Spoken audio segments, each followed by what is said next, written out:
Just take a quick look at the weather today, Tuesday evening.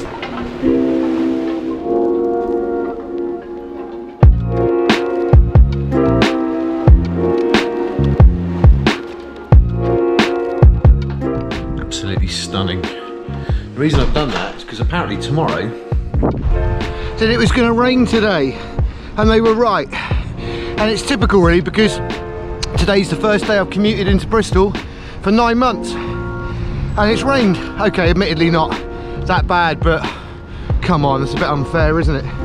Anyway,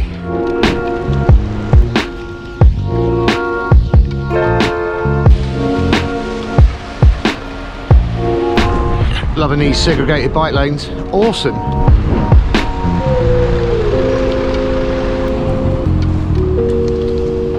See me chaps.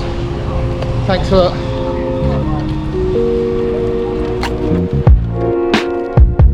Doors opening.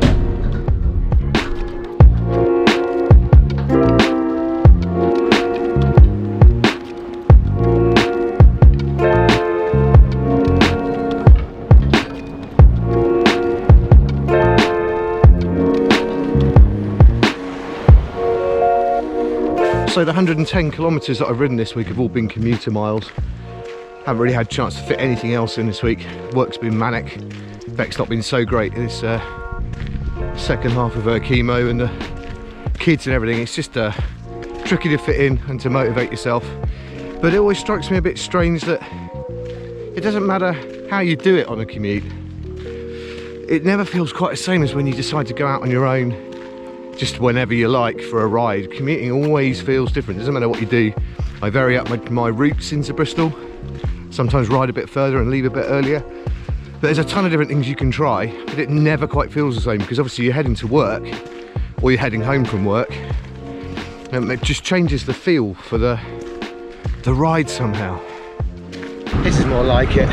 This is good commuting weather. A little bit damp on the ground, making it a bit sketchy on the corners, but oh, so much nicer. And the sun's out, eh? Enjoy it while it lasts.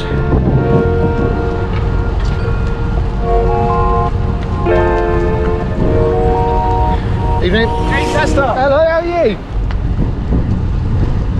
This week's loser. Julian Alaphilippe. Man, what were you doing? I love Alaphilippe. He's a proper bike racer, but what he was doing at the end of Liège-Bastogne-Liège today, we'll never quite know.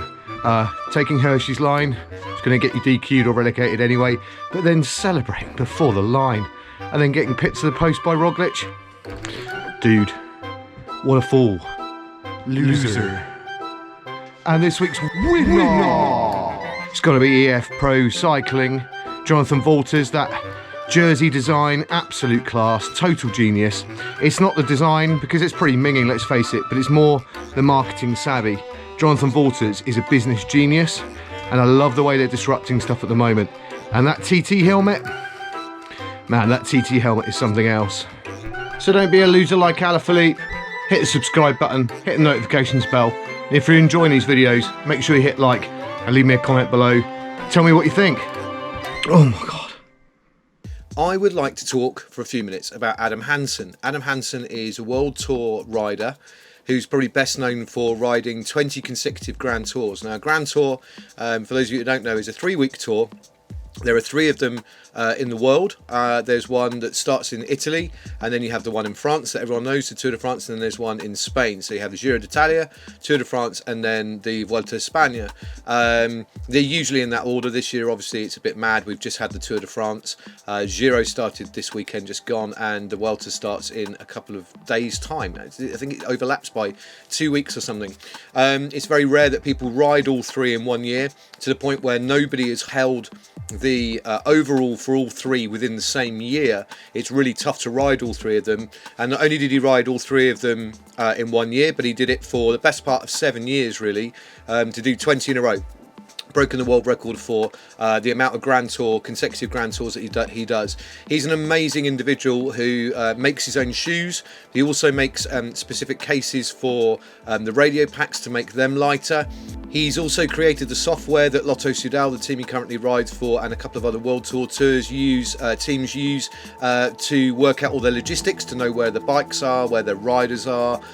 He's created this amazing bit of software. He's also quite often called upon by a lot of the teams whilst he's racing to sort out Wi-Fi and software issues on team buses. He also takes commissions for some of the work that he's doing.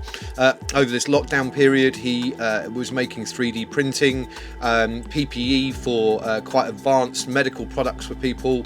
What else does he do? He owns an amazing array of luxury cars and motorbikes. He's an absolute aficionado on that. He's an expert in property and finance. He's lived and trained in the Czech Republic for years, having researched the best place for kind of growing property markets. He's also a nutrition expert. Basically, any one of his chosen careers that he could do, he would be amazing at, be that a high-level nutritionist, a financial expert, an engineer that works with composites, carbons, plastics, 3D printing, or indeed in his actual job, which is as a World Tour cyclist. In reflection of his ability to ride so many consecutive Grand Tours and his kind of ability with engineering and his kind of superhero status, Ridley made him a bike some years ago with the Ironman logo on it, and it stuck as a nickname for him. It turns out that last year in November, he took part in the Florida Ironman during the World Tour season, I might add. This wasn't something he trained specifically for, and went just over 9 hours. I think he came in the 38th or something like that. This is a man who'd never run further than 27 kilometers, and yeah, just went out and bashed out a 9-hour Ironman. Now, the reason I'm bringing him up is because his contract with Lotto Soudal is not being renewed. I think that's a reflection of the coronavirus stuff, and he's going to move into triathlon. He's in his 30s. He's decided that he's going to go into triathlon and see what he can do in that realm, and I'm really intrigued by this. Obviously, there are some athletes that have made these changes, and obviously most recently Cameron Worth did it the other way, went from triathlon to riding for Team Ineos. But I can't really think of any kind of major riders that probably can do this really, really well. There have been a few that have tried in the past, maybe not as successfully as the impression would be. In fact, in an interview I read with Adam Hansen, he did say just how astonishingly hard work the Ironman was compared to a stage on the Tour de France, for example, or on a Grand Tour stage. I think that's a reflection of the volume, and obviously you're not doing an Ironman day after day. The thing that's going through my mind about all of this, though, is that with this current kind of disruption that's going on with things like EF and the way that they're approaching their team in terms of letting some of their riders, or in hoping and pushing their riders, will go and do different events like gravel racing and endurance racing alongside the World Tour. I do wonder if a team like EF might be interested in somebody like Adam Hansen, who could ride World Tour and also do triathlon as well to further promote that brand. Obviously there is a big crossover, and we've seen a big shift in how TT bikes have looked in relation to triathlon bikes. A pure TT bike really doesn't exist anymore. Most companies make triathlon bikes that are used for time trialing, and that's a reflection really of the popularity of triathlon compared to time trialing. And I do wonder whether that's something that we're going to see more of, these tours, I guess, these Grand Tour teams trying to make the most out of the athletes that they have. And I really hope that that is something that we do see. I'd really love to see Adam Hansen racing for EF for the next couple of seasons, both doing World Tour, but also racing triathlon, to see what he can get out of the sport.